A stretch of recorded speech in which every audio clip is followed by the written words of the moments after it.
The Deathworlders earned their title. The emergency alarms screamed through the Galactic Council chambers. Red lights flashed across the faces of a dozen alien species. They all stared at the same holographic display floating in the center of the room. "Impossible," whispered Ambassador Xyloth, his four eyes blinking in disbelief. "They destroyed an entire pirate fleet. With mining equipment?" The video played again. Everyone watched in silence. The human mining colony on asteroid K447 had just done something that should not be possible. 3 hours earlier, Captain Vex of the Crimson Raiders smiled as his pirate fleet surrounded the small human mining colony. His reptilian features twisted with greed. 10 warships against 1 mining station. This would be easy money. "Attention human colony," Vex broadcast across all channels. "Surrender immediately. Give us all your minerals and technology. You have 5 minutes to decide." Inside the mining station, Colony Director Sarah Chen looked at her team. 50 miners, 3 engineers and a doctor. No soldiers. No weapons. Just regular people trying to make a living in space. "What do we do?" asked young Tommy, barely 19 years old. His hands shook as he looked at the pirate ships on the scanner. Sarah smiled calmly. "We give them exactly what they asked for. 5 minutes. She pressed the station-wide communication button. "Everyone, this is Sarah. Remember the emergency protocol we practiced? Protocol 7, begin now." The miners moved fast. They had trained for this day, hoping it would never come. But humans always prepare for the worst. In Bay 3, engineer Marcus Rodriguez ran to the mining drills. These massive machines could cut through solid asteroids. He started rewiring the control systems. "If it can cut rock, it can cut ships," he muttered to himself. In Bay 5, miners attached rocket boosters to the construction mechs. These giant machines usually moved rocks and built structures. Today they would become something else entirely. The station's old shuttle got a new purpose too. They filled it with mining explosives and set it on remote control. 4 minutes had passed. The pirate's mistake, Captain Vex watched his countdown timer. 1 minute remaining, humans. Then we attack. His crew laughed and made bets on how long the humans would last. Pirates always underestimated humans. The galaxy knew Earth as Deathworld 347. Most aliens avoided it. The gravity was too strong, the weather too violent, the animals too dangerous. But pirates did not care about such things. They only saw weak prey. "Time is up," Vex announced. "Attack formation. Take the station intact. We want their equipment undamaged." The pirate ships moved forward slowly. Vex wanted to scare the humans into surrendering at the last moment. Then everything went wrong. The mining station suddenly released 6 large objects. They looked like simple mining drills, but they moved with purpose, powered by emergency thrusters. "Avoid those drills," Vex shouted, but his pilots reacted too slowly. The first drill smashed into a pirate ship's engine. The spinning diamond-tipped head cut through the hull like paper. Atmosphere vented into space. The ship went dark. "What is happening?" Vex screamed. Before anyone could answer, the construction mechs arrived. These 20-meter-tall machines floated through space using their newly attached rocket boosters. Their massive arms, designed to crush rocks, now grabbed pirate ships and tore into them. One mech punched straight through a ship's bridge. Another ripped the weapons off a frigate. They weaponized construction equipment. Vex's tactical officer yelled in panic. The automated shuttle came next. It flew straight into the middle of the pirate formation and exploded. The mining charges created a massive blast. 3 more pirate ships were damaged badly. Inside the mining station, Sarah watched her scanners calmly. "Target their communication arrays next. Make sure they cannot call for help." The mining drills changed targets. They specifically attacked communication dishes and sensor arrays. Within minutes, the pirate fleet was blind, deaf, and broken. Captain Vex tried to retreat, but his engines were damaged. He could only watch as a construction mech approached his flagship. The mech's external speaker crackled to life. "This is Director Sarah Chen of Human Mining Colony K447. You have attacked civilians.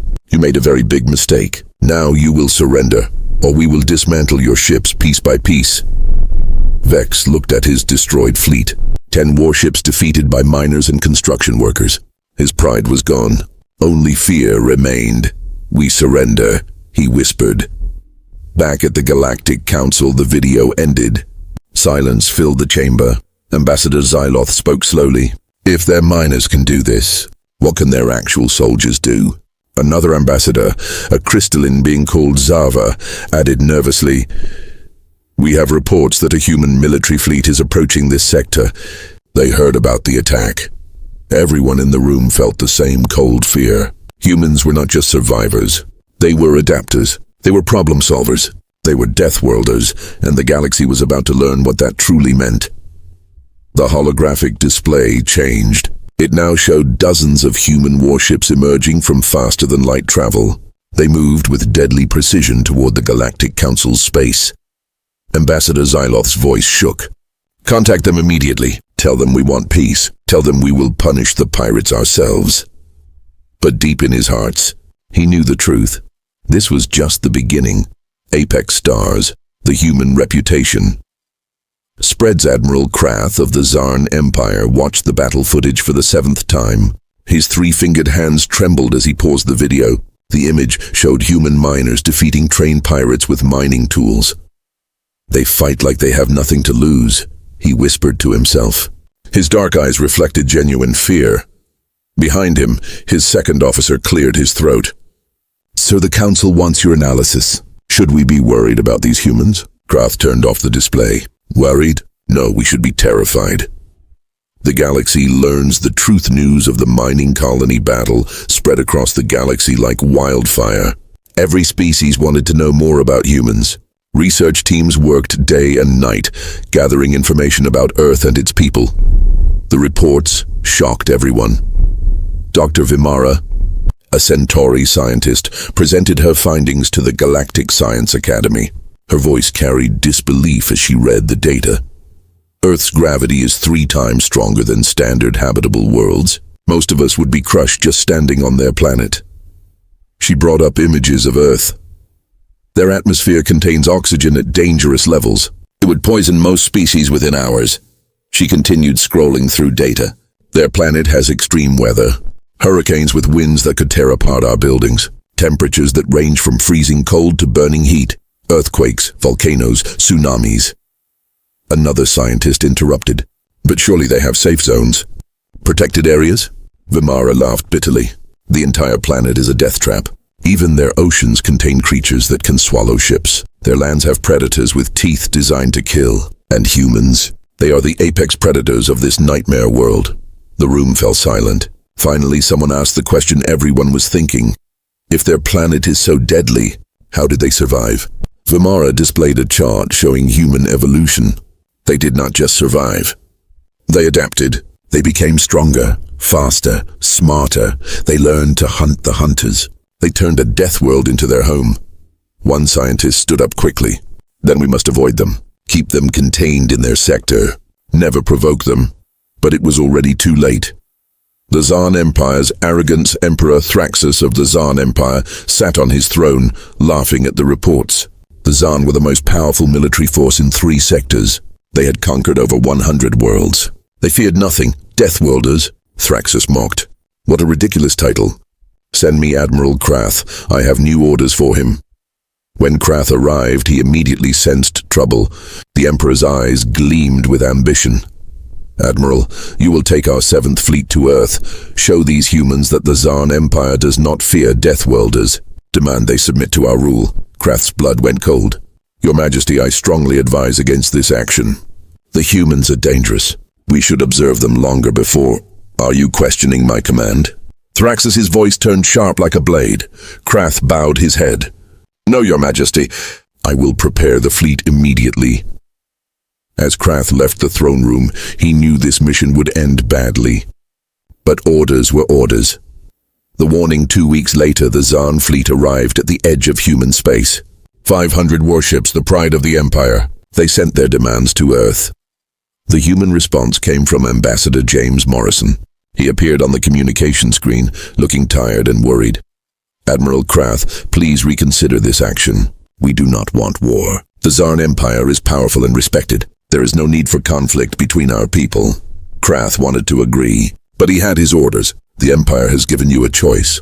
Submit or face our fleet." Morrison sighed deeply. "Admiral, I can see in your eyes that you are a smart officer. You have studied us. You know what we are capable of. Please turn your fleet around, go home."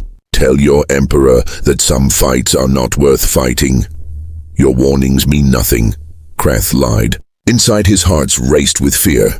You have 24 hours to surrender. Morrison's face hardened. Then we will see you in battle, Admiral. I'm sorry it had to end this way. The screen went dark. The battle begins.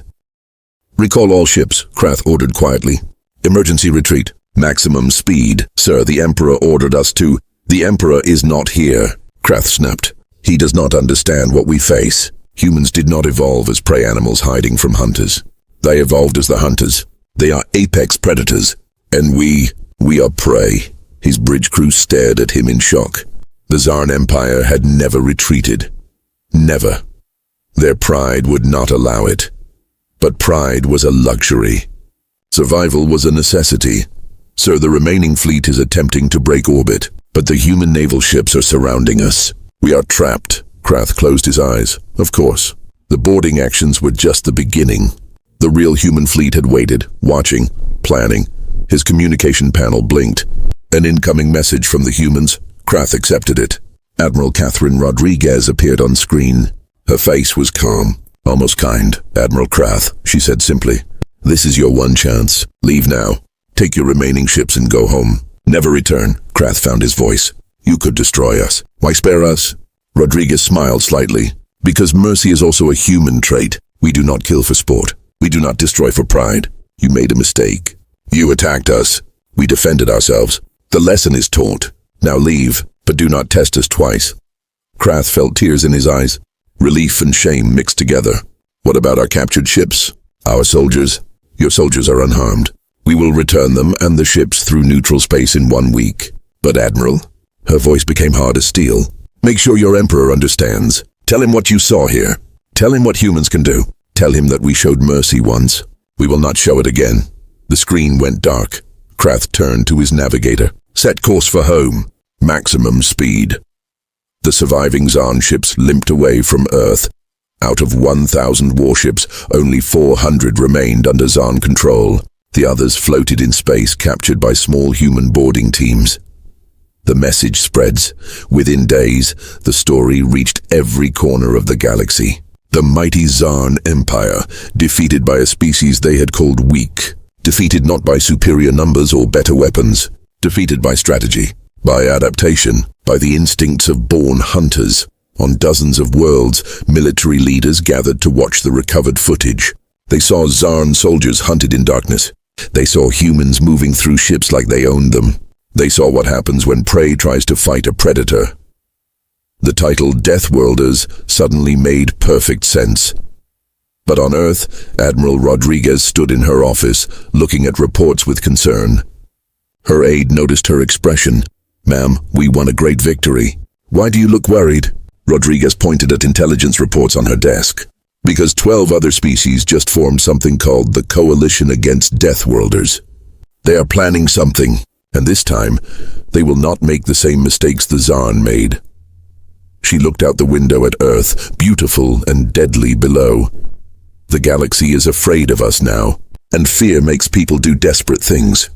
The price of arrogance, the Galactic Senate chamber erupted in chaos. Representatives from hundreds of species shouted at each other. Some demanded immediate action against humans. Others called for peace. Security drones hovered nervously above the crowd, ready to intervene. Humans must be stopped, screamed Ambassador Thrall of the Kryn Collective. His tentacles waved frantically in the air. They humiliated the Zarn Empire. They are too dangerous to exist. You are a fool, Thrall, replied Ambassador Quelix of the Varn Republic. He was an old creature with silver scales and wise eyes. You want to repeat the same mistake the Zarn made? You want to attack the Deathworlders and hope for a different result? Thrall's face turned purple with rage. We will not attack alone. We will unite. Strength in numbers. Quelix laughed bitterly. The Zarn had 1,000 ships. They thought numbers mattered too. Now tell me, where is their fleet? The chamber fell silent for a moment. Everyone knew the answer. Half destroyed, half captured. The proud Zarn Empire now avoided human space completely. But Thrall was not finished. That is why we need a coalition. Multiple species working together. We share intelligence. We share weapons. We attack from all sides at once. Several ambassadors nodded in agreement. Fear made people desperate, and desperation made them stupid. Ambassador Quelix stood slowly. His old bones creaked. I am 500 years old. I have seen many wars. I have seen empires rise and fall. And I tell you this with certainty. If you form this coalition, you will regret it. The humans do not want war, but if you force their hand, they will show you why their planet shaped them into survivors. Are you with us or against us, Old One? Thrall demanded. Quelix looked at him with pity. I am with wisdom, but I see wisdom is rare in this chamber today. He walked out, leaving the chaos behind. Within hours, the coalition against Deathworlders was officially formed. 12 species signed the agreement. The Kryn Collective, the Tholar Dominion, the Scepter Union, and 9 others. Together they commanded over 5,000 warships. They believed numbers would save them. The secret attack 3 weeks later, Coalition Command met in a hidden base on the edge of neutral space. General Thrall stood before a holographic map showing human territory. Our target is here, here, and here. He pointed at 3 human colony worlds. Small colonies, lightly defended. We strike fast. We strike hard. We show the galaxy that humans can bleed. Admiral Kesix of the Tholar Dominion raised a concern. What about their military response? After we attack, Earth will retaliate. Thrall smiled coldly. That is exactly what we want. We make them angry. We make them reckless. When they attack us in rage, we will be ready. We will have trap after trap waiting. We will bleed them slowly until they beg for peace. And the human civilians on these colonies? Someone asked quietly. Thrall's smile faded. Acceptable losses. War is not clean. Several representatives looked uncomfortable, but no one objected. Fear had made them cruel.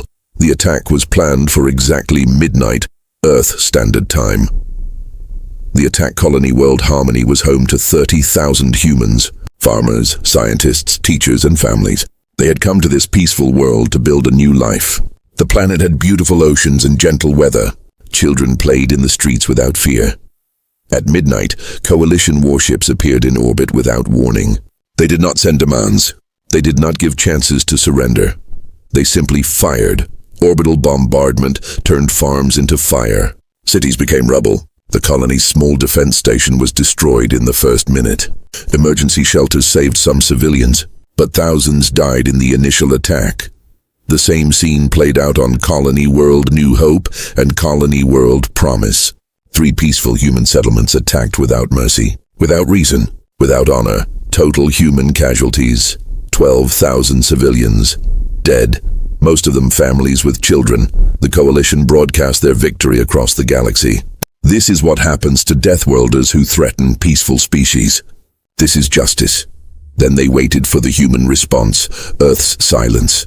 For 24 hours, Earth said nothing. Complete radio silence. No diplomatic messages. No military movements. Nothing.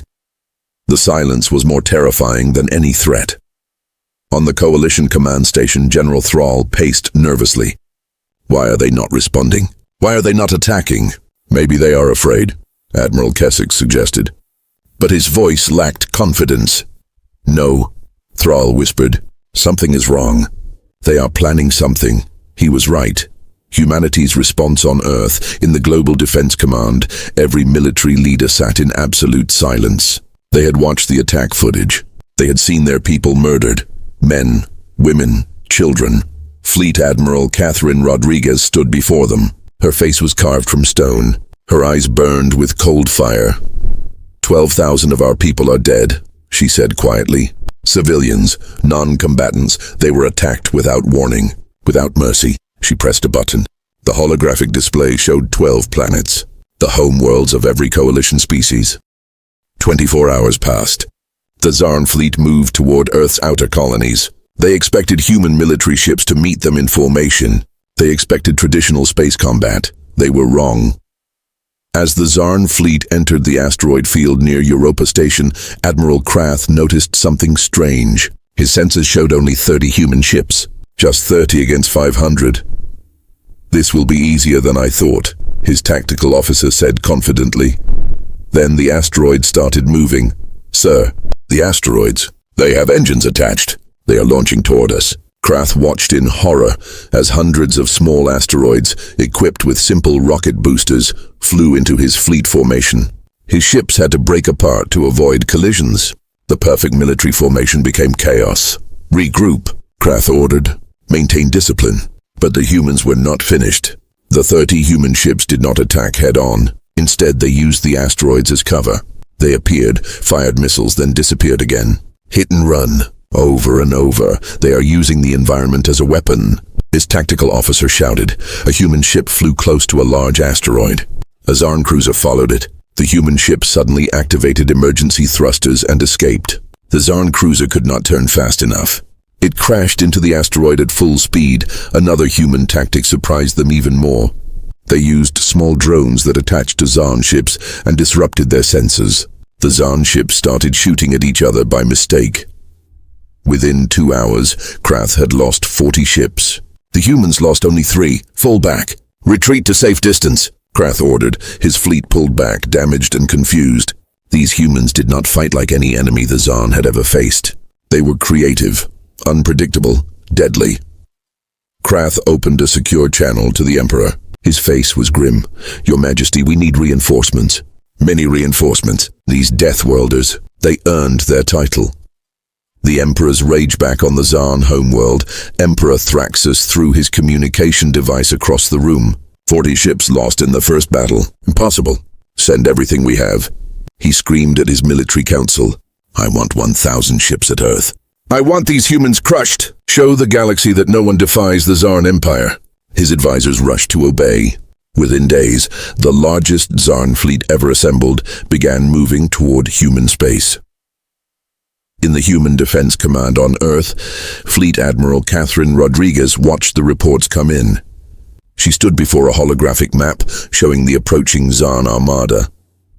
Her second-in-command asked nervously, "Ma'am, they outnumber us 10 to 1. What are our orders?" Admiral Rodriguez smiled coldly. It was not a happy smile. It was the smile of a predator who had been challenged. "They still do not understand," she said quietly. "They think numbers matter. They think traditional warfare will work against us." She turned to her staff. "Activate Protocol Omega. It is time to show them what humans do when we are truly angry." Her officers saluted and moved quickly to their stations. The real battle was about to begin, and the Zarn Empire was about to learn a terrible lesson. When predators become prey, the helmet camera footage played on screens across the Galactic News Network. Millions of aliens watched in horrified silence. Heavy breathing filled the audio. The camera showed dark corridors inside a Zarn warship. Emergency lights flickered red. The alien soldier ran desperately, looking behind him every few seconds. "Command, please respond. They are inside our ship. They are hunting us." His voice cracked with pure terror. Something moved in the shadows behind him, fast, silent. The camera feed went black. The news anchor, a insectoid creature named Clicks, turned to face the audience. "This footage was recovered from a Zarn battleship 3 days ago. What you just witnessed is happening across the entire Zarn fleet. We go now to our reporter at the battle zone." The invasion begins. Admiral Krath stood on the bridge of his flagship, the Crimson Fang. Around him floated 1,000 Zarn warships, the largest military force his empire had ever assembled. Surely the humans could not stand against this power. "Sir, we are approaching Earth's moon," his navigator reported. Krath nodded. "Maintain formation. Prepare all weapons. Today we show these Deathworlders the true meaning of power." The human response came quickly. 50 small transport ships appeared on their sensors. They moved toward the Zarn fleet without hesitation. "Only 50 ships." Krath's tactical officer laughed. "Are they surrendering?" "No," Krath said slowly, remembering the asteroid field battle. "They are planning something. Raise shields. Prepare point defense systems." The human ships came closer. Then they did something unexpected. They did not fire weapons. Instead, they attached themselves to the hulls of Zarn battleships like parasites. "What are they doing?" someone asked. The answer came 30 seconds later. Cutting torches activated. The human ships burned through the thick armor plating of the Zarn vessels. "They are boarding us," Krath shouted. "All security teams prepare to repel boarders." Across the fleet, Zarn soldiers rushed to defensive positions. They had fought boarding actions before. This would be simple. Each human transport probably carried 20 soldiers maximum. The Zaan had hundreds of troops on each ship. They were about to learn that numbers did not matter when fighting humans. The hunt on board the Zaan battleship destroyer's hand. Commander Vexis gathered his security team, 50 trained soldiers, armed with plasma rifles and wearing combat armor. They moved toward Deck 7, where the humans had breached the hull. "Stay in formation," Vexis ordered. "These are just regular soldiers. We have superior numbers and position." His soldiers took defensive positions in the wide corridor. They aimed their weapons at the breached entrance. They waited. Nothing happened. Minutes passed. No humans appeared. "Where are they?" A young soldier whispered nervously. Then the lights went out. Complete darkness swallowed the corridor. Emergency lights should have activated. They did not. "They cut our power," Vexis shouted. "Switch to helmet lights." The soldiers activated their lights. 50 beams pierced the darkness. But the beams only showed empty corridors and closed doors. "Command, this is Security Team 1. We have lost power on Deck 7. Requesting..." A soldier at the back of the formation screamed. His helmet light spun wildly, then fell to the floor. The light showed his empty armor lying on the ground. The soldier was gone. "What happened?"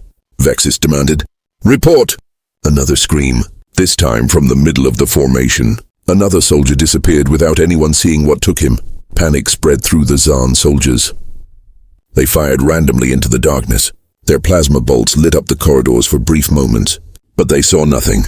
No humans, no enemies. Just shadows. They are using night vision. Vexis suddenly understood. They can see in the dark. "Back-to-back formation. Cover all directions." But it was too late. The humans had been trained for this. They moved through the darkness like ghosts, silent, efficient, deadly. They used the Zaan ship's own layout against them. The ventilation shafts, the maintenance tunnels, the service corridors. Humans were smaller than Zaan warriors. They could fit in spaces the Zaan could not imagine using. One by one, Vexis watched his soldiers disappear, taken by unseen hunters in the darkness. Within 10 minutes, only 5 soldiers remained, including himself. "Retreat! Fall back to the bridge!" Vexis ordered. They ran. Their helmet lights bounced wildly as they moved. Behind them, they heard sounds, footsteps, metal clanging, heavy breathing. Something was following them. They reached the bridge door. Vexis slammed his hand on the emergency open button. The door opened slowly. Too slowly. A soldier at the back screamed one last time. Then silence. Vexis and 3 soldiers tumbled through the bridge door. It sealed behind them. "Sir?" The ship's captain looked at Vexis with wide eyes. "Your entire security team? Where are they?" Vexis could not speak. He only shook his head in terror. The realization on the flagship Crimson Fang, Admiral Krath watched his tactical display in growing horror. Ship after ship reported the same thing. Human boarding parties were taking control, not by fighting in corridors, but by hunting in the darkness. Reports flooded in. Battleship Eternal Fury has gone dark. No response. Cruiser Swift Death reports humans in engineering. Power failing. Carrier mighty wings. Complete communication loss. In 3 hours, the humans had boarded and captured over 200 Zaan ships. 200! And each boarding party had only 20 to 30 soldiers. Krath finally understood. He had been thinking about this all wrong. This was not a military battle. This was not soldiers fighting soldiers. This was predators hunting prey. "These are our targets," Rodriguez continued. "Not their military bases, not their fleets. Their homeworlds."